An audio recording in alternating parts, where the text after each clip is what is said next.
নমস্কার বন্ধুরা, মাই smart suggest YouTube চ্যানেলে আপনাদের সবাইকে স্বাগত জানাচ্ছি। আপনাদের সাথে রয়েছি আমি সমীর।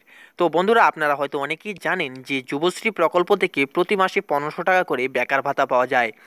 অলরেডি কিন্তু আপনারা অনেকেই এই প্রকল্পের আওতাভুক্ত আছেন এবং এবং মাসে মাসে 1500 টাকা করে বেকার ভাতা পাচ্ছেন।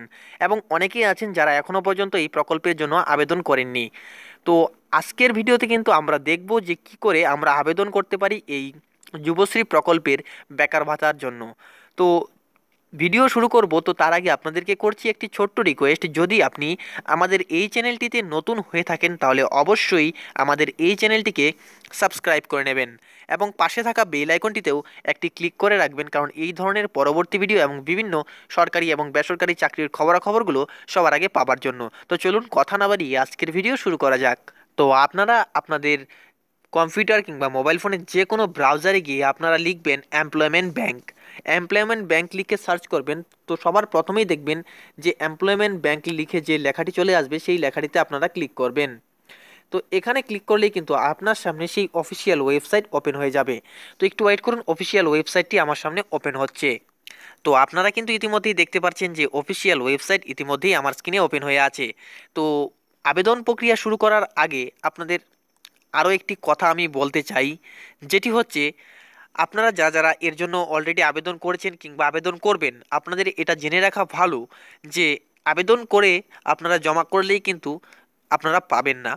বর্তমানে যারা পাচ্ছে তারা কিন্তু অনেক আগে অ্যাপ্লাই করেছিল, তারা সম্ভবত 13-14 কিংবা 15-16 সালের অ্যাপ্লাই করেছিল, কিন্তু তারা বর্তমানে পাচ্ছে।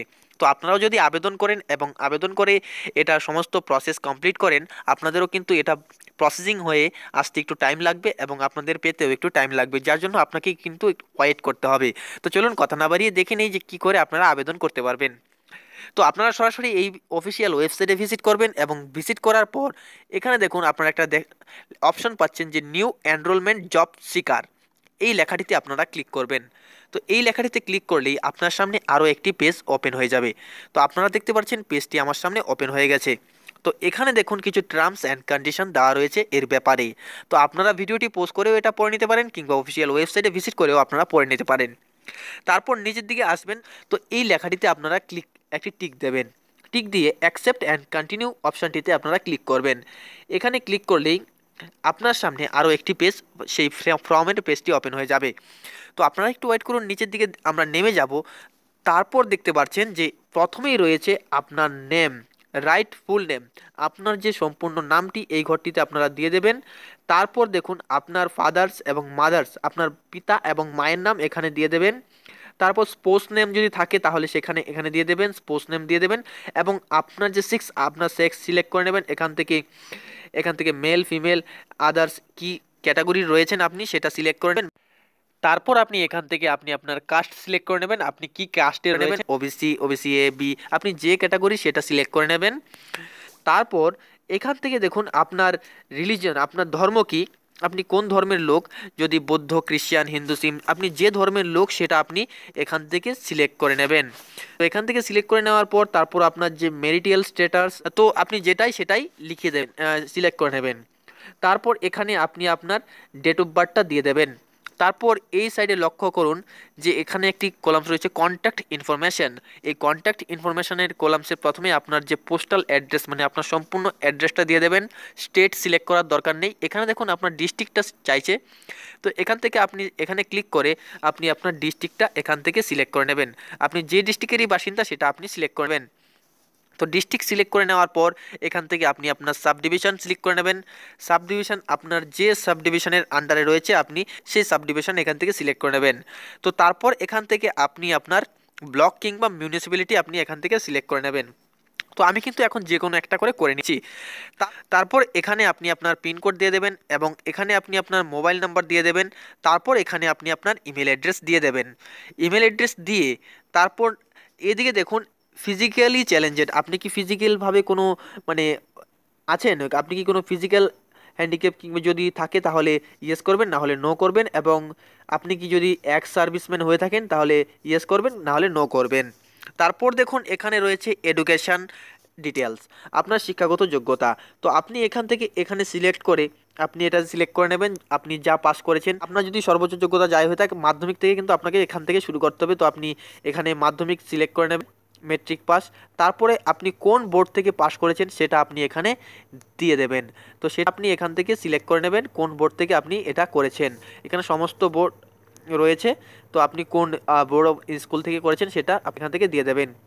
তারপর দেখুন এখানে আপনার যে আছে কত সালে পাস করেছেন এবং আপনার পাস মার্ক মানে পার্সেন্টেজ কত ছিল। তার পরবর্তী শিক্ষাগত যোগ্যতা যখন অ্যাড করবেন তখন দেখুন এখানে অ্যাড নিউ বলে অপশনটি রয়েছে।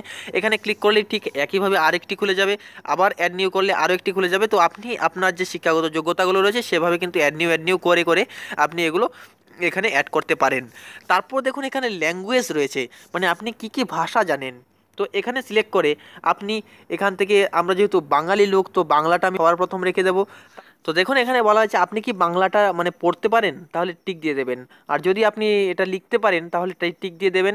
যদি আপনি বলতে পারেন তাহলে টিক দিয়ে দেবেন। আর যদি আপনি অল্প অল্প বলতে পারেন তাহলে আপনি সেটাতে টিক দিয়ে দেবেন। তারপর আপনি আবার অ্যাড করতে পারবেন। আপনি আরও যে কোনো ভাষা, আপনি যে ভাষাটি জানেন সেটি আপনি এখান থেকে অ্যাড ক্লিক করতে পারেন। তো এখানে অ্যাড করে তারপর যেটা হচ্ছে আপনি হিন্দি হিন্দি হিন্দি সিলেক্ট করে নেবেন। হিন্দি যদি আপনি পড়তে পারেন তাহলে পড়তে পারলে রিডে টিক দেবেন, এবং লিখতে পারলে রাইটে টিক দেবেন, এবং স্পিক করতে পারলে স্পিকে টিক দেবেন। আপনি যদি অল্প অল্প বলতে পারেন তাহলে স্পিক ফ্লুয়েন্টলিতে টিক দিয়ে দেবেন। তারপর আপনি এখান থেকে ইংলিশ করবেন। ঠিক আপনি কিন্তু এভাবে অ্যাড নিউ করে করে এখান থেকে আপনি আপনি যে ভাষাগুলো জানেন সেগুলো কিন্তু আপনি এখান থেকে অ্যাড করতে পারবেন। তারপর দেখুন এখানে বলা হয়েছে ফিজিক্যাল মেজারমেন্ট। তো এই ফিজিক্যাল মেজারমেন্টটি চাওয়া হয় যারা, আপনারা হয়তো জানেন যে এমপ্লয়মেন্ট ব্যাংক থেকে কিন্তু চাকরির খবর এবং চাকরির রিক্রুটমেন্টে নিয়োগও কিন্তু করা হয়, যার জন্য এখানে ফিজিক্যাল মেজারমেন্টটি চাওয়া হয়েছে। সেটি আপনারা এখানে দিয়ে দেবেন, আপনাদের উচ্চতা এবং ওজন এবং বুকের ছাতি দিয়ে দেবেন। তারপর দেখুন এখানে আপনার কিন্তু ফটো একটি আপলোড করতে হবে। আপনার কিন্তু একটি ফটো আপলোড করতে হবে। এখানে চুজ ফাইলে আপনি একটি ফটো আপলোড করে নেবেন। আপনার যে ফটো সেটাকে স্ক্যান করে নেবেন এবং ফটোর ওপরে অবশ্যই কালো কালি দিয়ে আপনি কিন্তু কিংবা ব্লু পেন দিয়ে আপনি অবশ্যই ফটোর ওপরে সিগনেচার করে আপলোড করবেন এবং সিভিটাকে আপলোড করে দেবেন। ফটোটা যে আপলোড করবেন সেটা কিন্তু 500 কেবির মধ্যে হওয়া চাই, এবং সিভি যেটা করবেন সেটা কিন্তু 200 কেবির মধ্যে হওয়া চাই। তারপরে দেখুন এখানে এক্সপিরিয়েন্স ডিটেলস রয়েছে। তো আপনার যদি কোনো এক্সপিরিয়েন্স ডিটেলস থাকে তাহলে সেটা এখানে ফিল আপ করে দেবেন। এমপ্লয়িজ নেম, আপনি কোথায় কাজ করেছেন। তারপর হচ্ছে এখানে দেখুন পোস্ট অফ হেল্ড, মানে আপনি কোন পদে ছিলেন, এবং টোটাল ইয়ার অফ এক্সপিরিয়েন্স, আপনার কত বছরের এর জন্য কত বছরের দক্ষতা আছে, এবং এতে স্যালারি কত ছিল, এবং আপনার কি টাইপের জবটা ছিল এবং কি সেক্টরে করেছেন, এটা টিক টিক দিয়ে দেবেন। এবং তার পরবর্তীতে যদি আরও কোনো এক্সপিরিয়েন্স থাকে তাহলে সেটাও এখানে অ্যাড করে নেবেন, নিউ করে এখানে অ্যাড করে নেবেন। তারপর দেখুন এখানে রয়েছে এডিশনাল ইনফরমেশান। এডিশনাল ইনফরমেশানে আপনার কিন্তু একটি রেসিডেন্ট প্রুফ এখানে আপলোড করতে দিতে হবে। রেসিডেন্ট প্রুফ হিসেবে আপনি যেটা এখান থেকে সিলেক্ট করবেন, রেশন কার্ড কিংবা ভোটার কার্ড কিংবা পাসপোর্ট। তো আপনার যেটা যেটা রয়েছে সেটা আপনি এখানে দিয়ে দেবেন। যদি ভোটার কার্ড হয় ভোটার আইডি কার্ড, তারপরে হচ্ছে রেসিডেন্ট প্রুফ আইডি নাম্বার, আপনার ভোটার কার্ডের যে নাম্বারটা সেটা দিয়ে দেবেন। তারপরে যে অপশনটি রয়েছে উইলিং টু রেসিডেন্স, আপনি কোথায় বসবাস করছেন। তো এটাতে আপনারা ক্লিক করে আপনি যদি উইথিন স্টেট কিংবা রাজ্যের মধ্যে কিংবা উইথিন কান্ট্রি মানে এই দেশের মধ্যে কিংবা আউটসাইড কান্ট্রি দেশের বাইরে, সেটা আপনি এখান থেকে সিলেক্ট করে দেবেন। তারপর দেখতে পাচ্ছেন যে এখানে আপনার যে বিপিএল রয়েছে কি না, বিপিএল থাকলে বিপিএলে ইয়েস করে দেবেন, না হলে নো করে দেবেন। তারপর আপনার যে আধার নাম্বারটি রয়েছে সেই আধার নাম্বারটি এখানে দিয়ে দেবেন। আধার নাম্বারটি দিয়ে তারপর দেখুন এডিশনাল ইনফরমেশান, এই এডিশনাল ইনফরমেশানে আপনার এডিশনাল ইনফরমেশান কিছু লিখে দেবেন। দিয়ে তারপর দেখুন এখানে ক্যাপচা কোড, যে সিকিউরিটি কোডটি রয়েছে সেটি দেবেন। দেওয়ার পর নিচের দিক থেকে দেখুন দুটি পরপর ঘর পেয়ে যাবেন, সেখানে আপনারা দুটোতেই টিক দেবেন। টিক দিয়ে সাবমিট করবেন। এখানে সাবমিট করলেই আপনার সামনে একটি অ্যাপ্লিকেশন প্রিন্ট হয়ে যাবে। সেই প্রিন্টটি আপনি প্রিন্ট করে আপনার নিকটবর্তী এমপ্লয়মেন্ট ব্যাংক কিংবা এক্সচেঞ্জ অফিসে গিয়ে সেটাকে জমা করবেন।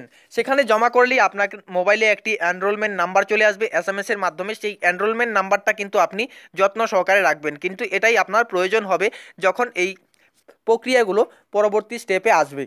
তো আপনি অ্যাপ্লাই করলেই কিন্তু পাবেন না, যার জন্য আপনাকে কিছুদিন ওয়েট করতে হবে এবং এই প্রক্রিয়াটি হতে কিছুটা সময় লাগবে। তো যার জন্য আপনাকে অ্যাপ্লাই করে আবেদন করে ওয়েট করে থাকতে হবে। তো বন্ধুরা এই ছিল আজকের ভিডিও। আশা করি ভিডিওটি ভালো লেগেছে। ভালো লাগলে অবশ্যই লাইক করবেন এবং একটি কমেন্টস করে জানাতে পারেন আপনার মতামত, এবং ভিডিওটি শেয়ার করে অন্যকেও দেখতে সুযোগ করে দেবেন। তো চলুন আজকের ভিডিও এই পর্যন্তই থাকছে, দেখা হচ্ছে পরবর্তী ভিডিওতে। সবাই ভালো থাকবেন, সুস্থ থাকবেন এই আশায় রাখছি। আমি সমীর, মাই স্মার্ট সাজেস্ট ইউটিউব চ্যানেলের পক্ষ